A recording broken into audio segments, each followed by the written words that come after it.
जो राम का नहीं वो कुछ काम का नहीं, उसको कहाँ भेजना चाहिए? घर पे तो बैठे ही है, हमेशा के लिए बिठा दो।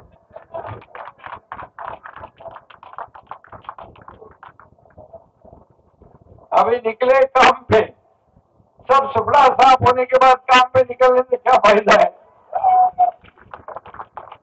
पहले निकलते तो ठीक था। अभी बोले डीप क्लीन ड्राईव्ह, मंगेश वेगळे आलो होतो ना, डीप क्लीन ड्राईव्ह आपला स्वच्छता मोहीम सुरू आहे मुंबईमध्ये। मंगेशच्या इकडे पण आलो होतो, हे पब्लिक सगळे त्याच्यामध्ये इन्व्हॉल्व होते।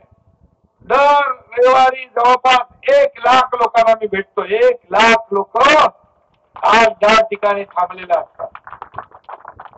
डीप क्लीन ड्राईव्ह म्हणजे मुंबईची अतिशय चांगल्या पद्धतीने स्वच्छता झाडून काढायचं, त्याच्यातली माती स्क्रब हे करायची, काढून टाकायची, आणि त्यानंतर पाण्याने रस्ते स्वच्छ धुवायचे, फुटपाथ स्वच्छ धुवायचे। आता 500 टँकर महापालिकेने घेतलेत, मी सांगितले पुरणार नाही, 1000 टँकर घ्या।